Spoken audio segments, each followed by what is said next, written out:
19-20 বয়সী মেয়েগুলা তারা এখন চাচ্ছে না যে কোনো ইয়াং ছেলেকে বিয়ে করতে।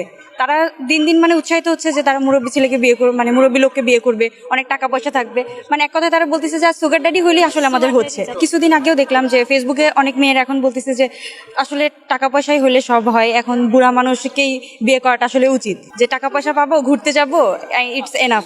তো এখন ছেলেদের কোনো দরকার নেই, যারা আছে না 19-20 বয়সী মেয়েগুলা, তারা এখন চাচ্ছে না যে কোনো ইয়াং ছেলেকে বিয়ে করতে। তাছাড়া আমাদের আর লাগবে না, যেহেতু টাকা পয়সা থাকলে আমি ঘুরতে পারছি, খাইতে পারছি, আমি টাকা পয়সা পাচ্ছি, আমি এভরিথিং সবকিছুই পাচ্ছি, তাহলে কেন আমি বিয়ে করব না?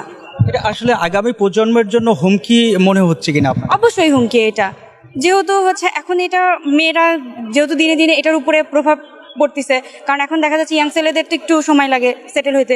আর এরকমভাবে যদি মেয়েরা যদি ইন্টার লেভেল থেকে, অনার্স লেভেল থেকে যদি এরকমভাবে যদি একটা মুরব্বী মানুষের প্রতি যদি ঝুঁকে পড়ে, বা তারা যদি এরকমভাবে বই বের করে বা ভাইরাল হওয়ার জন্য এরকম করে, তো এটা তো আসলেই হুমকি স্বরূপ, যে তারা আরও ভাইরাল চাচ্ছে, ভিউ চাচ্ছে, এই জন্য তো তারা বই বের করছে। আবার বিয়ে করতে পারলো না, পরপর তারা আবার ব্লগ শুরু করে দিচ্ছে, প্রচার করতেছে। তো এটা অবশ্যই আমাদের সমাজের জন্য।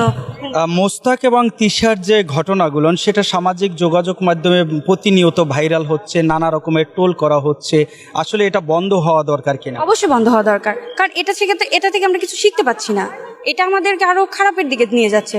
তাহলে কেন আমরা এই জিনিসটাকে আমরা দেখবো বারবার, এটাই কেন আমাদের কাছে আসবে, বা মানুষ এটা কেন শেয়ার করবে, এটা নিয়ে ট্রোল হবে? এটা সবসময় বন্ধ হওয়া দরকার, কারণ যেহেতু মেয়েরা এখন অলমোস্ট তাদের মস্তিষ্কে চলে আসছে যে একটা মুরব্বী মানুষকে বিয়ে করলে টাকা পয়সা থাকলেই আমি তার সাথে ভালো থাকতে পারছি। তো এটা আমাদের জন্য তো অবশ্যই হুমকি। টাকা পয়সা কি প্রাধান্য দিচ্ছে এখনকার যুবতীরা যারা আছে? হ্যাঁ হ্যাঁ, অবশ্যই। এখন তাদের যে কথাবার্তা আমি শুনতেছি বা মাঝখানে আমি যে ভিডিওগুলো দেখছি, তাতে তো মনে হচ্ছে যে তারা টাকা পয়সাকে বেশি প্রাধান্য দিচ্ছে। একটা ছেলের জন্য আমি কেন কান্নাকাটি করব?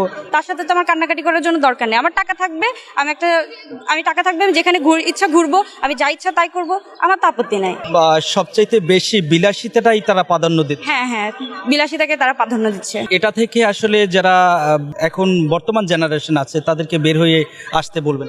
অবশ্যই বের হয়ে আসতে বলবো, কারণ তুমি নিজে কিছু করো। তুমি কেন সবসময় একটা মানুষের টাকা আছে, তুমি তাকে সবসময় টাকা দেখতে হবে যে আমি টাকা পাইলে খুশি হব, আগে টাকা পাইলে আমি খুশি হব, এটা থেকে আমাকে বের হইতে হবে।